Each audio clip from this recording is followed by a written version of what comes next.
Game on! Welcome to another episode of Two Ales and Hockey, or Zero Ales and Hockey Tales with Wally. And today I'm so excited to have on again a 42-year-old from Cardiff, Wales. His hockey journey has taken him to Wales, Germany, and England, and also all the countries he would have traveled to, captaining Team Great Britain for a decade and a half while they wrote the Disney movie script that somebody needs to make.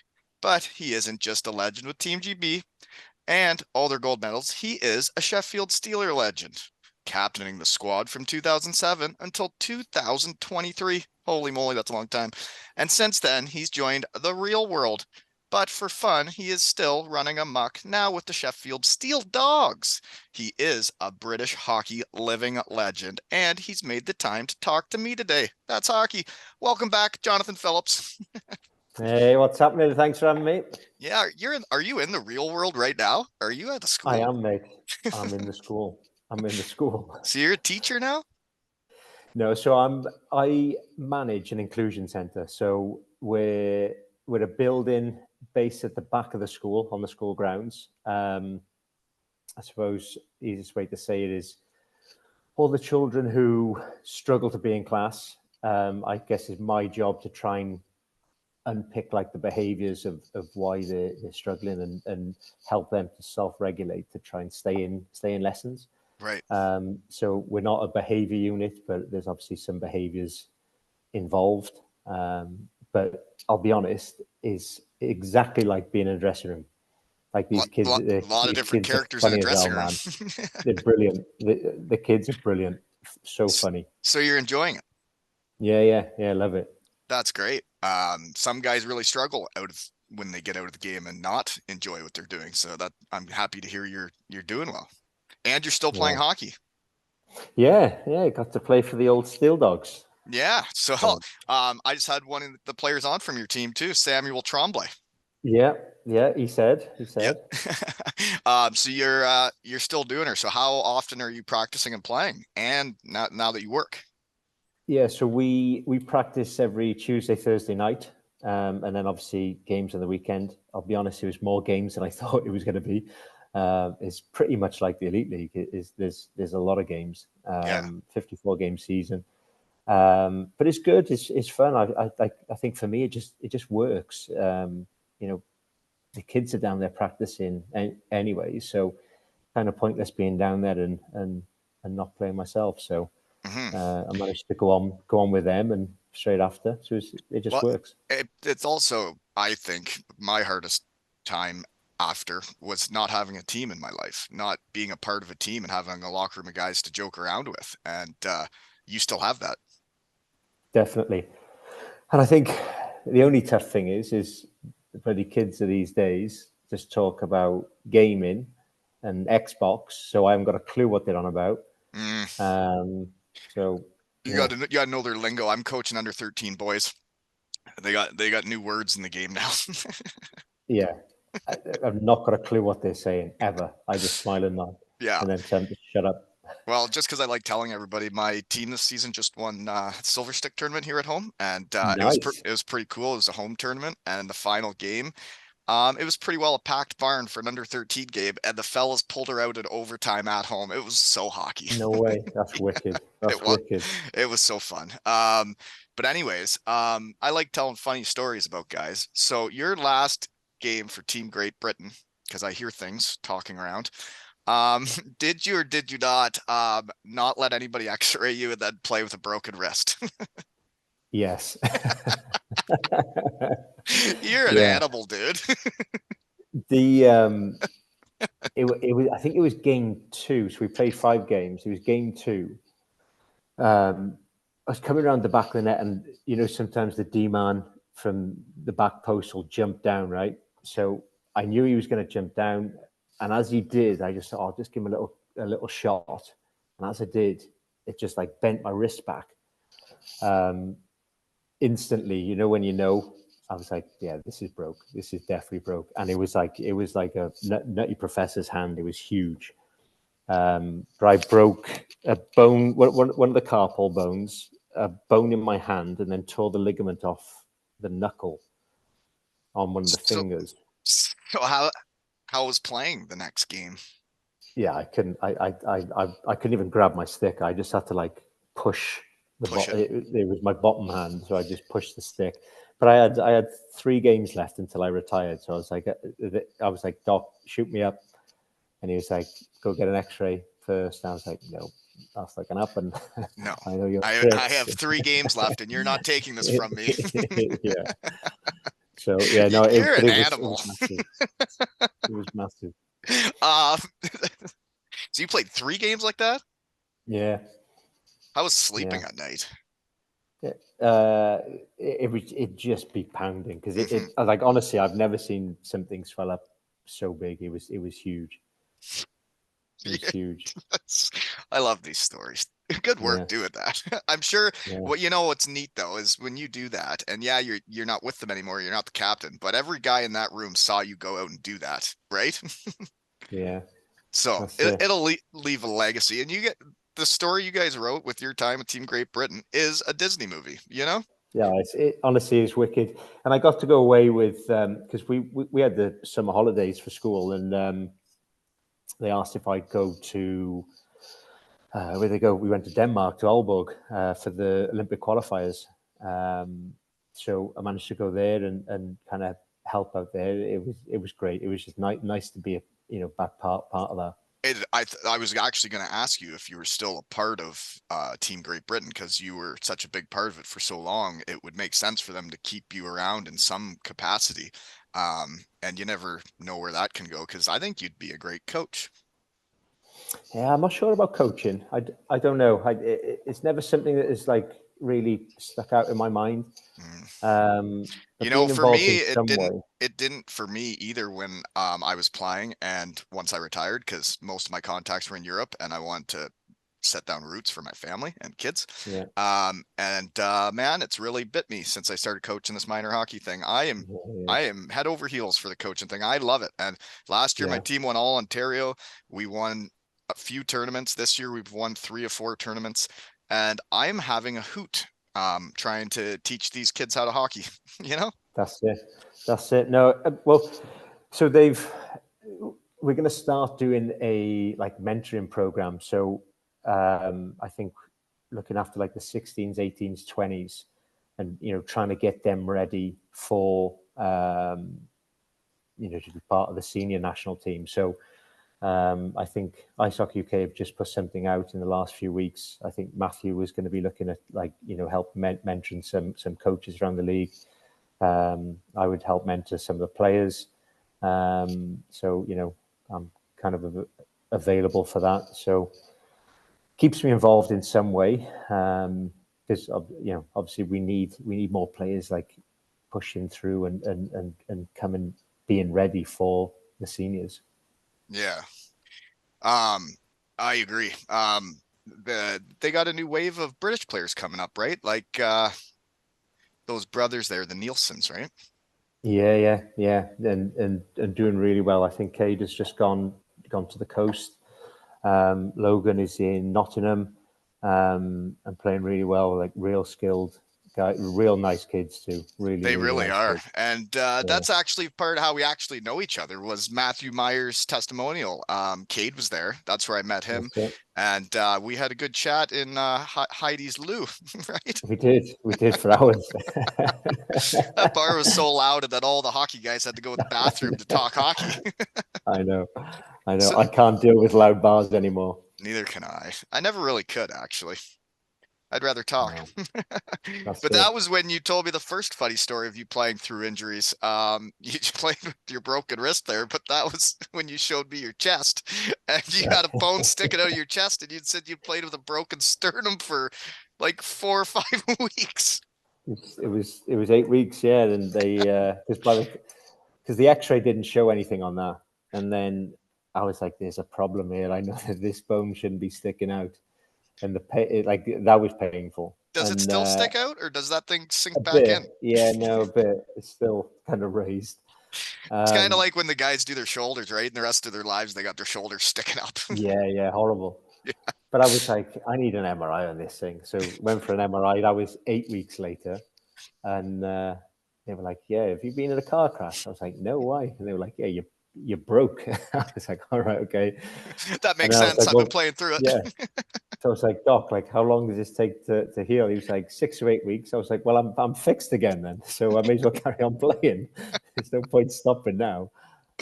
And you know what's weird about hockey though now is when guys get injured, they sometimes they really don't come back until they're fully healed, eh? I know. It's I know. different. Yeah, way Not different. the way we came up, eh?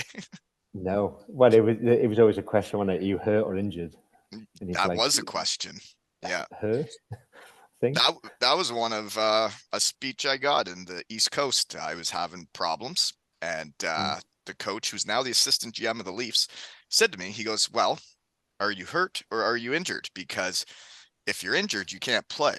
If you're hurt, you can play." And he's like, "If you don't play, I'm gonna have to put someone else on the half wall on the power play, and they might score a goal or two tonight, and then you might not get your spot back. So are you hurt or are you injured?" And I said, "I'm hurt." That's it. No, exactly. That's exactly what it was. You didn't want to give your spotter. No, and I played.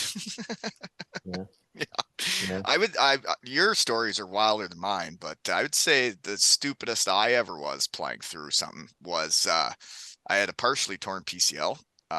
Ooh. And it was after my best year of hockey, my second year in Germany. And then I start the next season out with partially torn PCL, and the team makes me play too soon. I wasn't ready.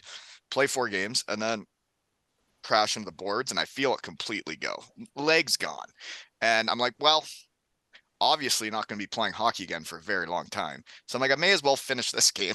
And I couldn't even stand up. Guys would come at me in the neutral zone. I'd just fall down. Yeah. But then we got a power play with like 2.5 minutes left in a tie game. And I was able to roll up the half wall. And then, like a Matthew Myers, my guy was standing in front of the goalie. And I just took a twisted wrister and it went in. And I scored the game winning goal and then never played again Nice. the rest of the year. Nice. Yeah. I think that's the thing. You almost you need someone to say you can't go. You're done. Right. Because we're never ever going to say like this really hurts. I don't I can't go anymore. You're No, not going to say it. sometimes they do need to shut you down because some people have that mentality that they're going to go no matter what. That's it. Mm, That's it. yeah, Germany was good at freezing body parts. Yeah. Oh man.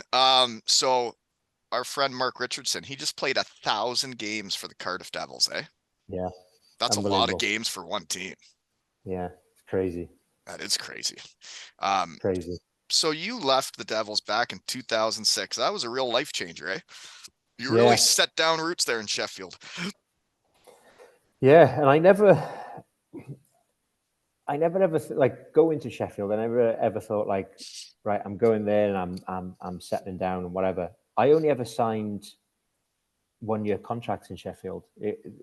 I was, and not for any reason. I never thought like, you know, I'll That you demand this next year, or I kind of want to look at this. I just laid back, easy going, and just took every year as it came and enjoyed every single season because I don't think you never know how long something's going to last, and yeah, I think it got to a certain point, and especially when my kids got a little bit older and we got settled. I mean, you're never ever moving away then, are you? no. You're Now, done. now when your kids' friends are all in the same place and they have their life and that's their life, right? Exactly, and obviously they started playing hockey, and this is great now. Like whenever I do go back to Cardiff, I suppose it pains me to say, but like It I doesn't do feel like think home anymore. it doesn't feel like home. No, I no. understand. I moved to a new town out of hockey, and it took me a long time for this to feel like home. But now it Mm, does. Now I go to the rink, and almost every ice time that happens, there's kids I've coached on the ice, and mhm. it makes it feel like home when you get to know all the kids and then their parents. You get them into a hotel weekend and get locked right in there, and you get to know each other. That's it. No, I know it is. So, but no, it's good.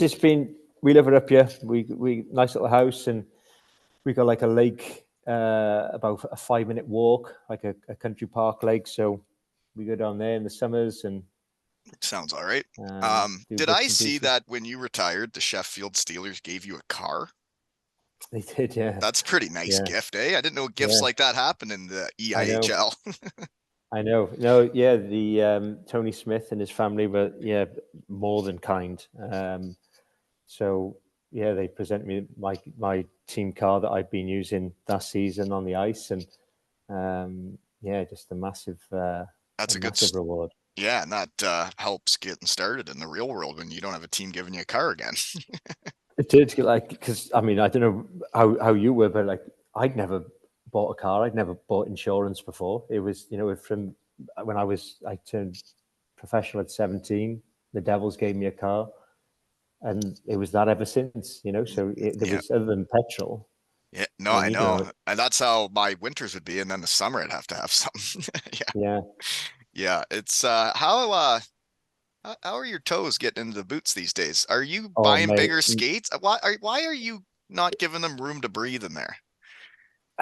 So CCM, I was always CCM, and then I didn't like the new tax a few years ago. So Huey obviously is the Bauer rep in the UK, and he was like, just go to these. So I did. I went to Bauer, and they're nice. But it's. I mean, I'm real anal about my skates. Like I can't have any gap anywhere. So Really? this, yeah, I'm But still maybe fiddling with bits. and that's causing the problems. Like I know. It's my own fault. I think it's a sensory thing. I think it's just, yeah. yeah, So like I know like the ones that happen on guys' heels, the more they rub, they yeah, continue to grow. So yours are yeah, continuing to grow. yeah. The other toe has gone like a two now on the other foot. So I got two bad Mm, big toes, okay. Okay. and they're really flat now. So I've actually been looking. I don't know why. I've been looking for insoles, like for flat feet and like some proper orthotics. And I had some years ago. I think Andy Akers actually melted them one time when he was trying my gear. So cheers, Andy. Um, Um, but when we met there at Matthew Meyer's testimonial, what fun weekends those testimonials are, eh? When you get I know, like a player's favorite teammates back for a weekend, it is electric. they're brilliant, man. They're brilliant, and I think to do it in the summer when no one's got to worry about work or playing the next day or training. I think it was a great idea. Uh, did you have a testimonial? You would have had a testimonial. I did. When was that? 2017, I think mine was. So then would yours have been like two teams that just play one game? Because everybody does it different, right? Yeah. So I think Matthew was the first to kind of do like a few different teams, and Yeah, that was did we do cool. 3-on-3? No, Was we it? it was the New Devils, the Old Devils, GB, and Nottingham. But I think it That's it. was it 4-on-4 or 5-on-5? 4-on-4, I think, wasn't it? Yeah, it was a lot Um, of ice out there 4-on-4 for a guy that doesn't that's it. exercise. But yeah, no. So I just did, like, I brought back, like, I guess my old teammates against like the current Steelers team.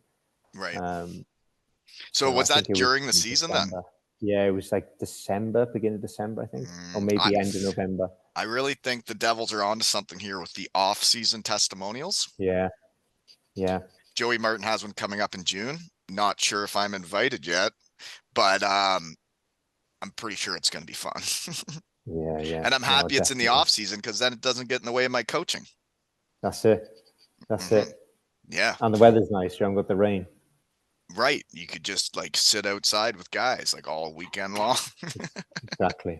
get to know each other. That's it.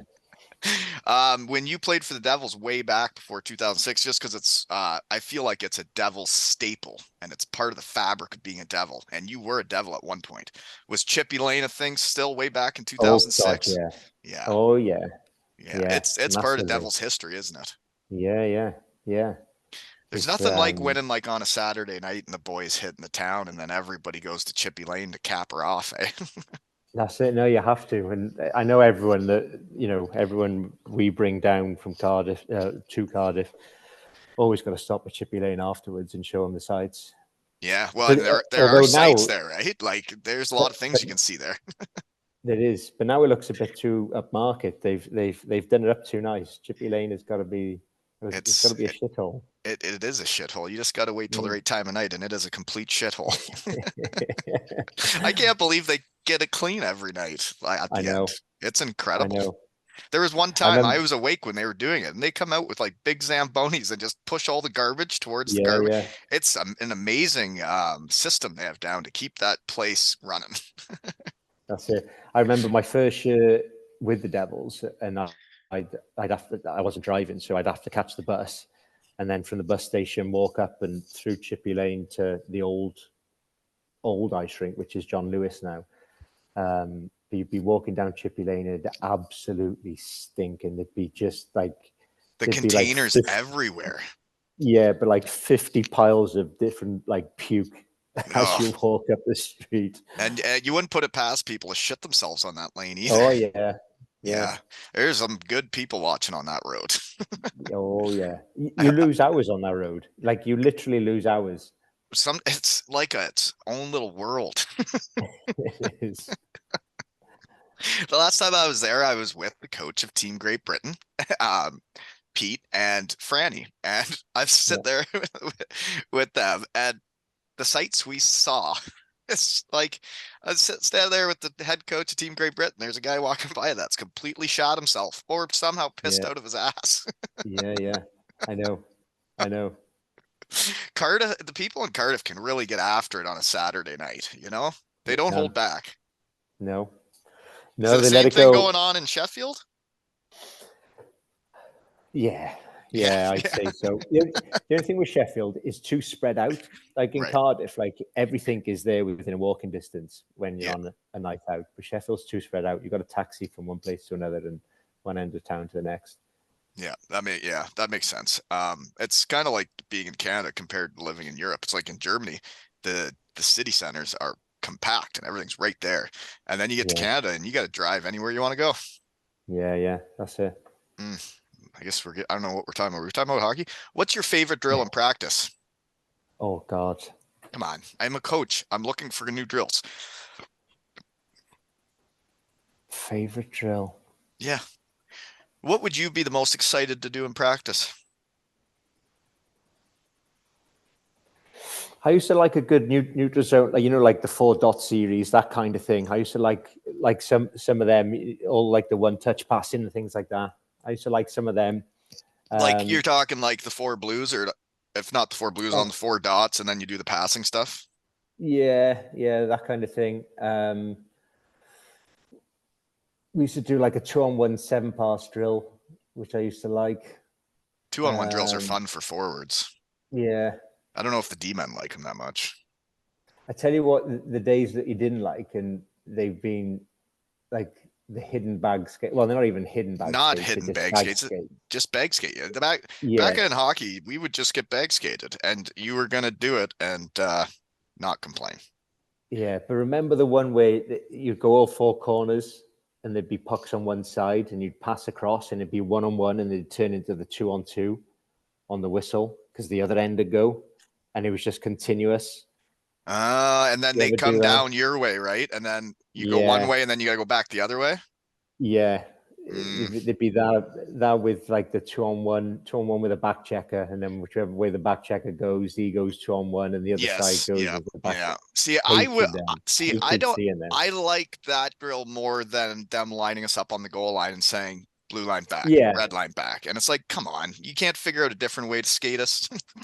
that's it. But like the way my mind worked was like, say the 2-on-1 with a back checker, I'd want to be the back checker every time because I'd like, right, I'm gonna get him. You're not on the 2-on-1. I'm getting you. And I I was, didn't want to be the back checker at all. I wanted to be on the 2-on-1 and try and score. I can remember Matthew War, Yeah, Rosie the cat. So he like whenever we would do that, he'd be yelling to the back checker like to pick his corner so he wouldn't have to back check. I'd be like, no, you're yelling, knock him to your corner yeah, now. yeah, yeah. Now you're That, forcing me. I'm not coming. yeah, that's it. You That's tell me what actually to do. that's a good hidden bag skate drill. I might do that with my puppies Yeah, because yeah, I don't bag skate them. I've never just skated them without pucks ever. Um, I feel like I can hide a bag skate elsewhere, you know? yeah, yeah. Um, But one year when Barrasso coached us, we used to skate at the end of every practice, even on a Friday. But it'd just be like a few minutes. But like he might like throw someone up on top of the circle and like you'd have to chase him around. But it was like a full on like 100% every single time that he would demand from you. But like at first you'd be like, oh my God, like we're skating every day. Like, Yeah, come on. But it was actually great. Like it was because it was only like not it was too like long. 3-4 minutes, yeah. And it was like by the end of the year you felt unreal. Right. And then he used to do a mid-session skate, but it was just top of the circle to the far blue, and it was just 6 sprints, just going through like that. It was again, it was good. It's amazing how every coach does things differently, I find. Yeah. Who is your most influential coach you've ever had, and why? These are Oh, cutting edge questions today. yeah, they are. I think Paul Heavy's got to be in there. So he was my first coach who signed me to the Devils. He was the one who gave me my opportunity, and was great. It was great with like us kids, and really kind of started teaching us what it took to be a professional. Yeah, And then we only had him for 1 year, but we had a guy called Ben Simon. I know him. He was my teammate in Syracuse. Yeah, great guy. Yeah, It was his first year coaching, I think, and just did an unbelievable job. The team were going through some problems with ownership back then. It was before the Smiths had come in, but he really taught you how to be a professional and what things took. Like his work ethic on and off the ice was crazy, and is still kept in touch to this day. Just I know, like when we got promoted to Pool A there in the World Championships, would just send a message saying well done, and it's those little things, and it's nice. It's nice to people like that remember and kind of take interest. yeah, he was a pro when I was just coming out of college, and he was one of our assistant captains in the AHL, but he played hockey hard and he played it the right way. So I could see him being a good coach. I think he's coaching like the AHL now or something. I think he is. Yeah, I think he is. You're right. Um, okay. Anyways, those couple of my questions. I'd like to know why people either like their coaches or don't like their coaches, you know? I bet you had a couple coaches you didn't like. I know I did.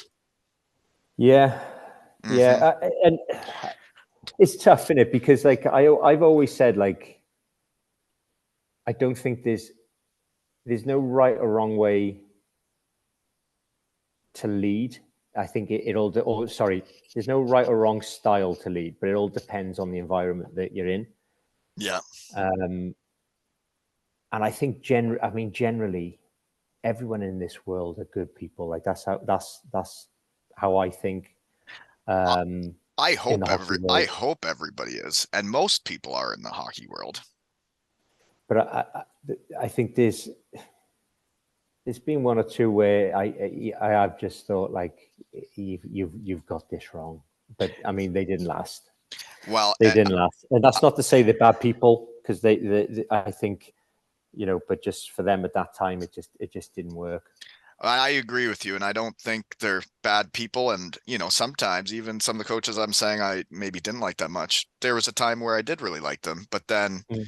you know you're trying to have a good sturdy ship as a team, and then when you see your ship sinking, and you're like, well, this is why, and it's not changing, and it's actually getting worse. And then there are coaches out there losing games. You feel how stressed out they are. You feel how stressed your coach is, and it wears off on the players. And then they get angrier and meaner in practice, and Mm. then it's no fun at all. And then it's like, well, this isn't fun playing for you, and it's because you're stressed and angry, and this isn't fun anymore. Yeah, almost like creating more drama and atmosphere, isn't it? Yeah, it is. And I don't know about you, because I've heard you're a fun guy in the locker room. I think teams that have the most fun, care about each other the most, win the most. Yeah. Yeah. No, I definitely agree. I definitely agree. No, I think we've had a coach or two who's taken things too serious and not known how to relax the minds. Hmm. And it's just, I mean, How would have I you think, felt? So if you had a serious coach, say Andrew Lord was your coach, but he knew he was serious, and then a guy gets injured forever. So the coach and him decide that he's going to make the boys laugh before the game, but also make it serious. So then he spray paints himself naked as superheroes and jumps out of the closet and does pregame speeches as those superheroes. So like that could work, right? yeah, definitely, definitely, I like Uh, it. that's what I used to do when I was injured there in Cardiff. I was the pregame speaker, and I even traveled to Sheffield to surprise the guys. And I was Thor that night, and came in with the Thor hammer that's right up there, and beat the wheels off of Deese, who was dressed like Steeler Dan. Fun hockey memory, though, you know. Oh my God. But yeah, that I always respected you, because I even respected you back when I came with my German Steelers, Bietigheim Steelers, and played you Yeah. guys way back in like 2008-ish, and Yeah. then played against you again. And gosh darn it, your team beat my team both years by 2 flipping points, eh? I know it was tight back then when it was real tight. They were good battles too. Oh, they Real were. good And battles. so was Glasgow Clan. Finner was Yeah. coaching. They Yeah. had a squad, and Belfast also was really good. There, it was Yeah. those were fun years. I really enjoyed that hockey because in Germany, you get the imports, then you get the Germans, and each shift can be a little different. Say you're getting out there against the other team's third line. It's not the same as going out there against the other team's imports. But then you get that league where all the British guys are willing to muck it right up, and then you get that many imports on a team. There were no shifts off that season. Yeah. No, I know it was intense. Do, do you miss the competition? Like, I did. I missed it really bad, and I actually saw a hockey fella tweeted something about I am finally able to follow and enjoy watching hockey and following it again. And he's basically talking about how he'd had depression getting out of the game, which I went through. But it's the coaching that's brought it back. It's like when I was coaching a team through a tournament trying to win a trophy in Silver Stick, my juices were flowing perhaps more than when I was a player, because I yeah, knew that how I was behaving and what I said to them mattered more than if I'm just a player and I have to go out and get the job done. I had to make sure they were ready and then just watch them play. But my yeah, juices were flowing. yeah, yeah. No, I'm the same when I watch my kids play. We went to me and the eldest went out to watch the youngest. They had a tournament in Finland last year with the England team. And I was buzzing watching it. It was brilliant. Like to the point where like the night before I was like, right, not too many beers. I gotta be ready to You watch got to this be game you tomorrow. got to be sharp. Yeah, Yeah. yeah, Yeah. It's yeah, watching your kids do it is fun. And then for me being the coach and seeing all these kids enjoy it, love hockey and get better, but then for me in this small town, now I've been with a few team or four different teams now, and then you see the kids around the grocery stores, and then like when my kids see their teammates and they have this bond and this like brotherhood or sisterhood when I coach my daughter, and it's like, well, you guys are going to be friends for life, and I got to be a part of that, and I was your coach when you guys were hmm hanging out. that's it. That's Hmm. it. No, Yeah. it's good, man. I love it. Yeah, so genes are a thing. So your kid's doing all right if he's playing for Team England, then, eh? Yeah, yeah. No, they're both doing well. Um, they both had new skates for Christmas, so that's cost us a fortune. I don't want to talk about that, man. So Horrible. the prize of winning this tournament is then Go we on. go to another tournament to play all the champions for international silver stick. And then we get to pay for the hotel all weekend, the gas, the food. So winning that was awesome and a memory for life. And the next tournament will be two. You really can't count the dollars while you're doing this because it No, will make you sick. I know. It really does, doesn't it? Well, It really last does. year when we made it to all Ontario's, when we won our league and we win the championship, so that means we're going to the all Ontario tournament now. That meant we went all the way to Kingston, got a hotel there, and we won it, and we have that memory for life. But you know what? All those parents paid to be there. I know. I know. Maybe I It's should make mental. money on the podcast just to support my minor hockey addiction. Seriously. Seriously. So could you take your team to the Pee Wee tournament, the Quebec tournament? No, I don't think so. I don't know. I actually never. I don't know. I guess didn't. I didn't even think of that. You went to that, We eh? did that. Yeah, yeah. I remember that Unbelievable. was one of your poster pics. One of your first episode was Yeah, like, yeah. yeah, I remember that Yeah. picture. Yeah. Loved it. Unreal. And I wish I'd have known how big it, because I hadn't long started playing hockey at that point. And obviously there was no social media and access to like the internet like there is now. But just to realize how big that tournament actually was whilst I was there. Yeah. And like a few of the kids my boy was too old by the time they decided to go back to it. But I said to the other parents, like, if you can afford it to go, like, you have to take them. You're bringing back weird memories for me because we're in a small town. We're a B center. We play all the other small towns around, and we play teams that muck it up because they're all good country folk. But my son hasn't tried out for AAA. We haven't done that yet. He did get called up and play a tournament with them and did very well. And then so did my captain this year that I've coached for 3 years. He just played 3 games in 3 nights and did very well. Nice. And it was cool to see them go up. But I'm a big supporter in people not leaving their hometowns to chase their dreams when they're 9 years old. I think you should be in your hometown playing with your friends, because most people end up in the towns where they grow up. And I think having those bonds and brotherhoods, like if I go back to Elmira where I'm from, and we won all Ontario as kids, I have those brothers for life and we're friends for life. And I think that's important to my kids, because when I went AAA too young, in my opinion, I missed my friends from home so much that my team was going to Quebec for the Pee Wee tournament. And I knew that. And I decided that year to go home and play with my friends because I hadn't been there since I was like 9 years old. And then I missed the Quebec tournament because I had left home too early. Yeah. So I don't think my son has left too early, but I hoping, because this is the last year of the Canucks for the boys. I'm hoping we can go back to back. I want to win everything, and then he can go. Yeah. And then I'll coach my daughter. Yeah. Good luck, buddy. It was fun. Oh God. Yeah, but that Pee Wee tournament, I heard it from all my old teammates when I was playing at home, it was a memory for those kids. They loved it. Definitely. Yeah. Expensive game though.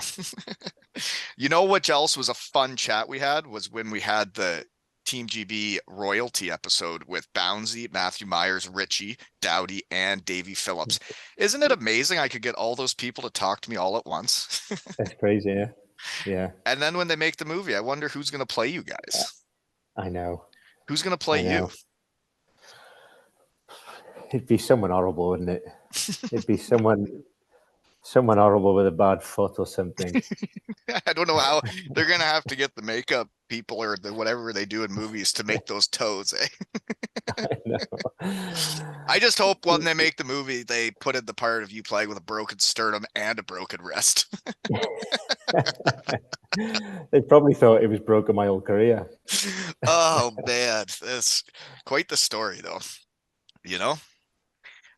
So you played for Aaron Fox and Carter Bestonville? Yeah. So they're doing well there because I mean they won the Grand Slam last year. They're doing really well. Great people. I think really. I think the biggest thing with them is how much they invested into Sheffield as soon as they came in and understood the culture of the club and the people. And I mean, we were so close for a few years, and like that team they had last year was disgustingly good. Like you played a couple games with them too, eh? I did, which was nice. I said no at first because I was actually in work, and Foxy texted me and it was because the boys had gone to they'd gone to GB. They'd gone to the Olympic qualifiers in Cardiff, the first round, and Right. So through they're text, missing he's like, guys. "Yeah." So he was like, "Look, don't answer straight away. I'll call you tonight, but can you play on the weekend?" And I was like, "Oh, nah, not a chance," because I think a few things went through my head. Like, one, I don't want to embarrass myself because I haven't, like, this is the Elite League's a good league, It is a good league. and Yeah. like I've been training with the Steel Dogs, but on a Tuesday and a Thursday night for an hour, Yeah, but you still it's not got a. it, eh? But I was, and then the other thing was like, and my biggest worry was, is going to turn that little competitive mode back on, and Yeah. then you're not going to want to leave. So Yeah. I was all day long. I was just walking around work thinking like, oh, what do I do? I knew the answer what I was going to do. Yeah, I you was did. always going to play. Yeah. So But I was like, look, because it's like one weekend, yes. But I think, if I'm honest, if one of the boys had got injured and it was like a 6 week thing, I think I'd have said no, right.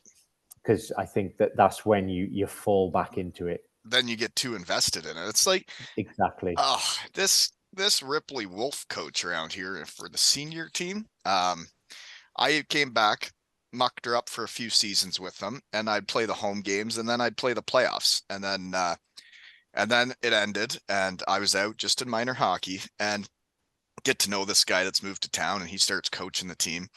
And he's from out east and knew Joey Haddad and Chris Colligan that I played with. And Yeah. then he asks me to help him. And I'm like, sure, I can help you when I can make it. But then I go to practices and he's like, so what's the power play? Can you talk to them? Can you tell them what to do? And I'm like, sure. And he's like, can you run practice tonight? I'm like, sure. And then I get around all these guys and they're all awesome. And there are a lot of the guys I played with and they're just Yeah. beauties. And I'm like, so you sucked me right into this, you Yeah. punk. And it's so then at the first game, he's like, so just for now, just be in the crowd and like tell me what you see. So then the first game I did that and I'd tell him what I saw after each period. And then he took that and like did his meetings with what I said. I'm like, you actually listened to me. That was weird. And then the next game is like, can you come on the bench? And I'm like, sure. And then we had a guy in the box, but had a power play. And the guy was supposed to be on the power play. So he's like, who are we putting out? I'm like, well, him, he's good. And he's like, okay. So then we put him out, and the guy went and scored the goal to tie the game up. And then we won. And I was like, oh, that was fun. And then the next Yeah. game, we were losing with a minute left, and he's like, drop a 6-on-5 play. And I'm like, okay. And then it happens. We take a timeout. I have the play drawn up. I tell the guys, off the face-off, we scored, tie the game up, and win it overtime. And then I'm like, gosh darn it, that was fun. Now you got me right into this. And I'm like in. I'm in. the coolest part for me too was my son and his best buddy, who's on my team, were there watching the game. And the other kid, little Humps, I've coached him for 3 years now. And after the game, we're walking out to the truck, and he goes, "So you just drew up that play, and then they scored and tied the game up?" And I was like, "Yeah." And he's like, "That's cool." I'm like, "It is cool." So yeah, they got me locked right into this team. And you Yeah. know what? We're 14-0, so we're doing all right. Yeah. No, that's brilliant. That's brilliant stuff. It's weird how the hockey, like, you get out and you think you're out, and then it just keeps pulling you back in, you know? I know. I know. It does. It does. And as I said, that was the worry. But no, it was fun for that weekend to go and play. It was nice. Tans and all those bastards. They as we stepped on for warm up, they stopped at the gate. So I'm there like a punk, skating around on my own. I was like, you fuckers. Like you're a rookie. I was like, get on here now. I hate attention. I hate being the center of attention. Yeah. So I was like, this is my worst nightmare. That Tansy's a Yeah. beauty, eh? Yeah, no, good guys. They're all great guys.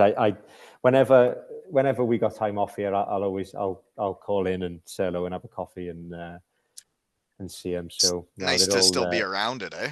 yeah, definitely. Like for me, when I moved back here, it's like I'm completely gone from my people, when I first Yeah, ended it. And then I'm in a new town where I don't know people. And it's like, whoa, I went from having 20 best friends every year to, you know, that's starting it. from scratch with no team. That's it. Yeah. Exactly. Yeah, it's different. What is your favorite hockey memory? Because you must have a lot of good ones. Oh Because you God, won a lot of stuff. I've got loads, man. I think winning wise, it'd have to be. I think probably that first World Championships. Thank you for not saying the Steelers 2015, you punk. Yeah, no, no, like that was all amazing, like all the league titles. But there's like we've all always said it, like there's something different about playing for your country and winning something for your country, and it's And the been such a brotherhood you close guys team. had, though, right? Yeah, Like you guys, I saw it, massively. man, and you guys love each other, and that's when teams Yeah, win. that's it. So I think to like because some of the boys say it was the year before in Hungary, like that was the more important one, obviously, to get us to the World Championships. But I think for me, it was that one at the World Championships. The like the amount of respect that we gained being there and like rubbing shoulders with all the NHLers, and you know, me and Mosey trying to kill a penalty against USA, and there's Eichel on one side, Kane on the other. It's like, and so they must have sourced it through the box about 7 times in a row. And Corey Nielsen screaming from the bench, lock up the seam. I'm like, what? There's $12 million on each side. Like, what do you want me to do? And he's on his backhand. He can do it. I'm trying. It's, I they're way love better watching than those us. games, though, man. When you guys were at the top group, if you guys were playing at 6 a.m., I was getting up to watch because Yeah, I get to see my teammates and friends play against Team Canada or Team USA and Bouncy kicking yeah. them out, and I'm like, this is so fun. I know. It was unreal, honestly. Just and like, especially then, like I was way older than all them guys. Uh, and like Right. I'm looking up to them like, oh, can you sign this after the game? It's for my kid. I know what you mean, though. I was helping Ryan O'Reilly out in the summers with skill stuff and like being his puck mover guy. And he'd Yeah, explain to me why we're doing each drill and what he was working on. And he's like, Adam Oates told me to do this and told me to do that. And I was like a little kid. And I'm like, man, you're like 5 years younger than me. And you asked me to help you. And why do I feel yeah, so yeah, weird? yeah, yeah. But did I told you about that one with Carl Turris, didn't I? Carl Turris was the captain of Canada. So when we beat France in overtime to stay up in that last game, Canada were on next. So and our dressing room was next to theirs. So as you come off, you all got to do like some media, and me and Bouncy were stuck last, and so Bouncy had gone down, but the whole Team Canada team had come out to like give us high fives, like and say like, boys, Way to that was go. unbelievable, like great game, like so that was one thing. So everyone goes down. So I've come down last, and Carl Turris comes out, and he just went, "Hey, Cap, congratulations, that was amazing." And I didn't know what to do. I was like a little bit starstruck, and I was like, "Oh my god!" Like a legit NHL is saying, "Well done!" Like this Yeah. is this Yeah. is this is unreal. So I just grabbed him and like brought him in, put my head on his shoulder. I went, "Thanks, person 10 years younger than me." So he burst out laughing. But like, I But you weren't would have been saying a it to bit be a dick. emotional I after was just winning, too, I right? was, yeah. But he loved it, and like we saw them all out in the bar that night, and yeah, it was crazy. It was crazy. It'd be just like when the Bietigheim Steelers came to play the Sheffield Steelers, that we all ended up at the same bar hanging out. Yeah, I that's remember it. that because it was my first glimpse of the UK League and what it was like, and um, it seemed like a fun atmosphere, And then I did end up there. That's it. You weren't there the year before when we went to Beatenheim, were you? No, I wasn't. You That's it when was I would have been it in was the year Lance. after. Yeah, yeah. That's I it. came to you guys. I didn't play in Germany. No. So because it was the same sponsor. Was it LUK, wasn't it? Yeah. Was the sponsor. So the year before then, we went to Beatenheim to play. It was just a one-game thing just for the weekend, pre-season. So obviously we get on it straight away. I think the sponsor took us to Baden-Baden, and we had like this. It was like a 5-course meal, unbelievable. And Did you do the spa? No, we literally just stopped for food, but we thought we were just gonna. It was like a service break, like we were just gonna stop, quick bite, and then back on. We were there for hours, man. But it like everyone was like, the waitress come around like, oh, drinks, and when like everyone looks around, it's like, like who's gonna do it? Who's ordering the first one? Yeah. Like, oh, once the ball gets rolling. Yeah, we can have one with our dinner. Like, come on, right? So, right? Yeah, Can fine. So one turns to two, and next thing is they're just going down way too easy. And then we get to Beatenheim, we go out, and so obviously this is 2006.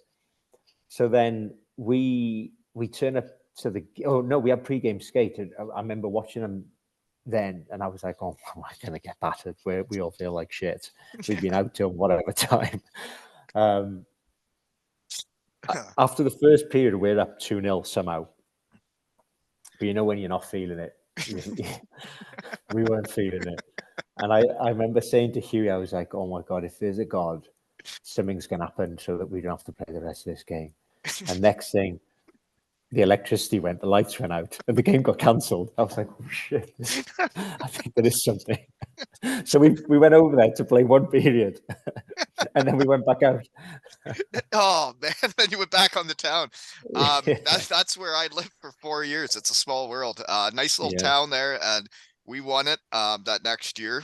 The year we played you guys at the start, we won it that year, and the memories you have for life. But then their budget goes down, then you lose, and then they bring in a new coach that doesn't like you, and then all of a sudden those memories of winning and everything being so perfect there isn't the same. It's weird. Yeah. It's a good town though, but that's funny that you guys weren't feeling well and the electricity went out. I could have used. For anyone listening, that was 2006. Yeah, I think the games changed. It was more acceptable back then, and it was pre-season. I was actually looking for the electricity get cut out on Matthew Myers or Josh Batch's testimonial. Yeah. But I knew that game had to happen for them, so I gutted it out and I got through it. Yeah. I'm just glad I remembered my equipment for Mizey's one. I forgot my whole equipment going down to Jason Stone's years ago. Really? Didn't bring one thing. Yeah, I completely forgot. You forgot the equipment to play hockey? So it was. I think you know what's funny is I showed up to coach, and I had nothing, and it was like Halloween, and we had made it optional because the kids, if they wanted to get trick or treating earlier, that's cool. But we were having practice, and pretty much everybody was there, and I show up like right on time type deal, and there's no bag in my truck, and I always thought I left it in there, and it wasn't there. And I'm like, well, what do I do? Like, I'm the coach and I have nothing to coach with. So my well, he's on my coaching staff. He runs the door for the forwards. Well, he's a lefty and he's bigger than me and he has bigger skates than me that aren't good skates. And well, I coached in his year and I coached as a lefty with huge skates and I got through it. Yeah. But it was fun. Yeah. We'd Stoney's testimony was on a Tuesday, and I think it was that was like 2006, 7, something like that, around then. And our coach was Dave Matos, who I played with in Cardiff as well. And that would have been the coach when I came there to play you guys, right? Yes. Yeah, that's it. Yeah. So we played wherever on the Sunday. So he was picking me up on the Monday morning, and then we were going to drive down because we had like the meal on the Monday night, and then the game on the Tuesday. So he picks me up, and we get about 10 minutes from my house. I'm like, I forgot my phone charger. You're gonna have to turn around. So he turns around. 10 minutes back to the house, I get my phone charger. So now we get about half an hour outside of Cardiff. It's like Monmouth. And I was like, Matty, man, I forgot something. He's like, what? Because all I'm thinking of is like all the old boys coming back, like who Yeah, I yeah, haven't seen for yeah, years. So I yeah, was like, yeah, I yeah. was pumped for You're like you're that ready to night. see everybody. You're not thinking Yeah. about playing hockey. And I'm like, Matty, look around. Like, what have we got in the car? And he's like, I don't know. You've got your shirt. My shirt's all up, ironed, like hung up. I'm like, Ready for the I night. haven't got one piece of equipment or a stick or anything. He's like, oh, but like, it didn't even cross my mind To bring to go to the equipment to a rink. hockey game. Yeah, because so. Testimonials could get you right sidetracked.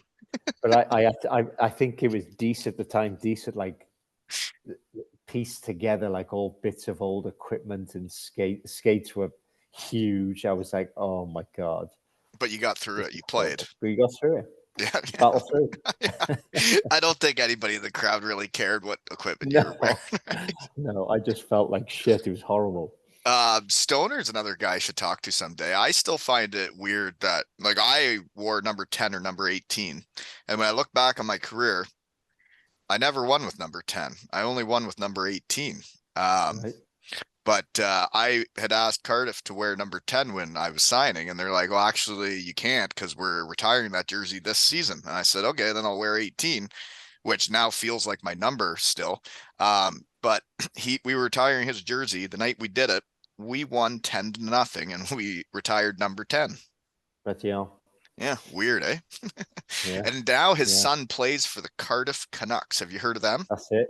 That's Yeah, yeah. Hendo's team, That's and Hender's every team. jersey has my logo on the shoulder. Is it? That's wicked. It is That's wicked. wicked. And yeah, last year the Manchester Storm captain, Critch, I'm sure you know him. Yeah, He had my logo on his jersey last year, and they throw chocolate after every win at home. That's pretty fun, eh? I like it. Yeah, yeah, it's always good. Always good to get Were you some still on chocolate. the team when the Kit Kat Get That happened with Mosey? Yeah, yeah, yeah, Well, that was something, yeah. eh? Oh yeah, We got in yeah, trouble. yeah. Because they were just hammering Kit Kat chunkies everywhere, weren't they? Yeah, You got apparently Kit- the arena said no more fun. yeah, Yeah, they I'll stopped say. their I fun. mean, you get a Kit Kat chunky off the side of the head, you're gonna know about it. Well, that's a big arena. You guys have a lot. They have a lot of fans there, eh? Yeah, I think it holds 9,300. I think. It's a lot of people, and like they're Yeah, filling her. yeah. They've been doing really well. They're like last year and this year, absolutely jam packed. Is great to see. It is, and yeah, it's. I'm sure it's neat for you to see them win the Grand Slam after you're done, because like when I saw the Devils win after I was done, you can kind of feel like a part of it because it's your buddies and teammates that are still winning, even though you're not there. But then they had a hell of a run in the Champions Hockey League this year, eh? The Steelers. Unbelievable. And Yeah, like they weren't just like getting results. They were beating teams. Like they played unreal. like the top teams in Um, Europe. yeah, and it was fun to watch. But yeah, no, like whenever I get a chance to go down and watch a game, then I'll go down and watch them. And I think we were coming back from Finland when they played the playoff final last year. So we had her on in the car driving back. It's Yeah, it was wicked. I feel like you got the playing out of your system. You knew you were done. You had done it, and all the championships and gold medals. It's like you knew you were done, and it's weird listening to you talk about it and being okay with it all. Because when I was done, it was a knee injury that just happened, and I didn't know it was my last game. And then I got to be all depressed and sad all year in Cardiff, and then move to a new town in the real Yeah, world and find a job. And I never got to finish it that year, and I never got yeah. to know it was my last game. I just played a game and it was over. And it's probably a better feeling, and you can adjust better, right? Massively agree. Because I think, and I think that was always my worry. Because I always thought that I would struggle afterwards. Mm-hmm. But I think that's why like I said to myself in the summer before I retired, like, right, this is it. You're finding a job, and you're gonna let the whole season. You've got time for your brain to adjust. Yeah. Um, and get excited for a new thing, and like a different chapter. And I think the other thing was obviously helped me is being able to play for the Steeldogs, having that right on the doorstep. And I'm really enjoying that because I think with that it's good to try and help them younger kids and try and help their journey. Yeah. Oh yeah. Is Well, they can learn a lot from you. I know you don't like to say nice things about yourself, but those kids are lucky to have you still playing. Yeah, I think I've been a little grumpy lately with them though. I'm Are like, they not listening? I'm like, right, I'm sorry to shout. I'm like, but fucking hell, will you start listening? But some great kids, some great prospects. But they haven't been lucky enough that well, as lucky as I was and we were to have some ex-professionals who were able to help and it's not the drills, it's them little like tips and it's all those little minor details, isn't it, that They're want to yes, take. to be in a yes, to I agree with you, and I think that winning is about the little things, and I think some people get that and some don't. Some people think you just go out and play hockey, but it's all the things you did leading up to that is like, well, are we all in this together today or not? That's it. So yeah, so really enjoying playing with the dogs. And I think that's going to be exciting in the future with the Steelers taking over the dogs, and now there's a complete pathway. For So them to kind of get there. excited. Yeah. And then Yeah. the So kids you're helping, you can see them play their first elite league game or whatever, right? exactly. Do you remember your first elite league game? It would. Yeah. It would. Well, it was the Super League back then. It was So 1999. yeah. Yeah. 99. Sorry, the I research I team saw that and I was like, wow, that's a while ago. I actually played an exhibition game the year before in 98. So I'd have been 15, 16. Playing And that pro was, with all imports in the British Super League. yeah. And that was against Team Canada. Remember they used to have the touring teams, the Team Yeah. Canada. Yeah. Yeah. It was against them. Yeah. That would have So been a memory. So you would have remembered that as a young kid. yeah, yeah. No, it's wicked. Well, I would say this is the last nice thing I'm going to say to you today, but I think when you left to go to Sheffield, well, the Devils didn't win for quite a while. And I think a big reason in that would have been that you left because I played against you. I saw the captain leader you were. And I think that's why Sheffield was so good for so long because they had the right leader and captain. And if Cardiff would have had you, well, you would have been at home and they would have had the right captain leader for all those years. But things shake out the way they shake out in the world, right? They do. They do. Everything's happens for a reason, and I think for me, like the main reason I left was it was my hometown team, and I knew at some point I had to get out. I didn't want to fall into a comfort zone, Yeah. which I felt could happen, and I just wanted to push myself. I just wanted to, And prove uh, yourself like in a different market too, right? that's it. That's it. And maybe I should have tried going abroad instead, or what? Who knows? But Yeah. um, That's what's so interesting about talking to people about their careers is, man, every season you decide where to sign or who gives you the opportunity to sign. It can really change hockey players' lives because, man, mhm. there's a lot of us scattered around the world that signed somewhere and then met a gal and then they just live there forever, you know? Well, like look at Cardiff. Like how many people is Cardiff trapped? There's a And lot of kept them. there. Look at the Cardiff Canucks go. Go Hendo. That's it. That's it.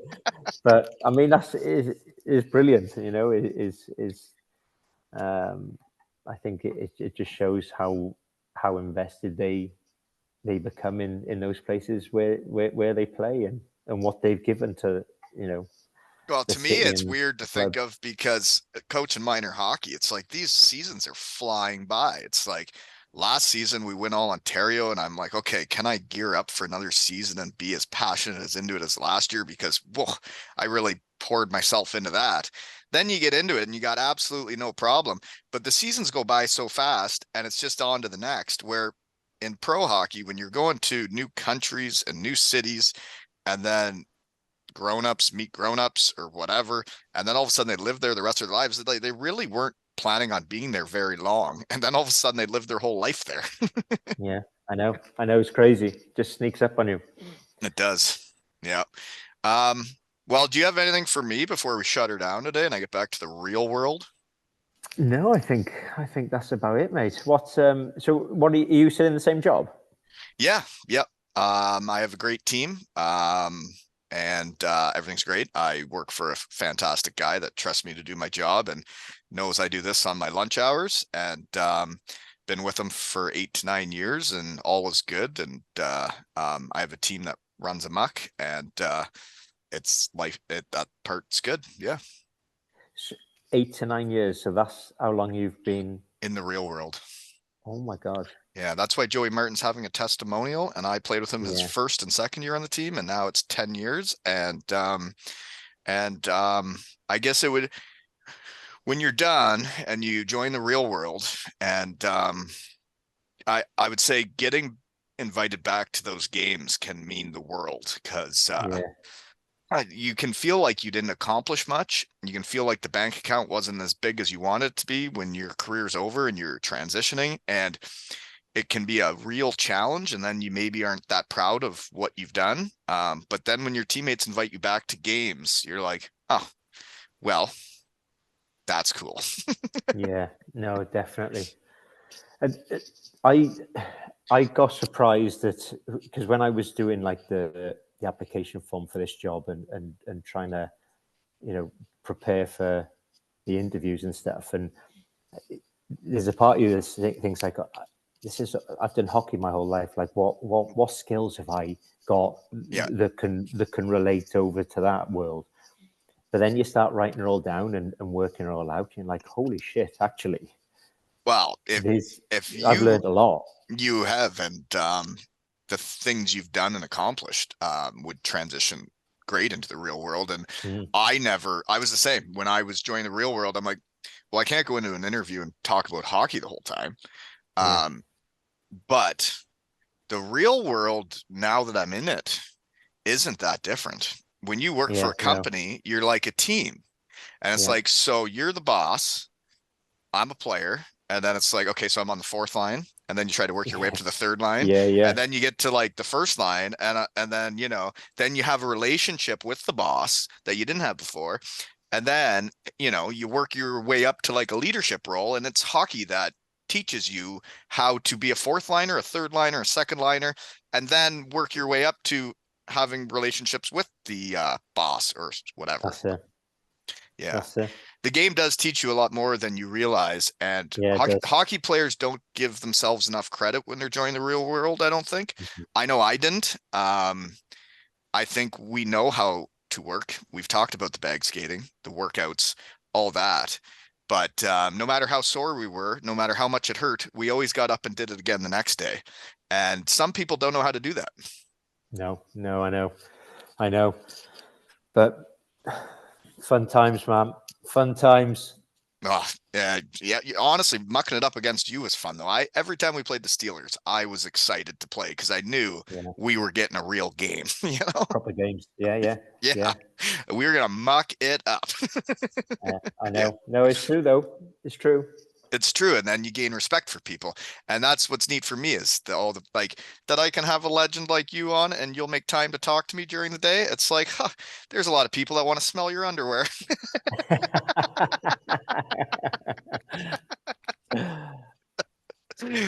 And this has been another episode of Zero Ales and Hockey Tales with John, Jono, and Wally.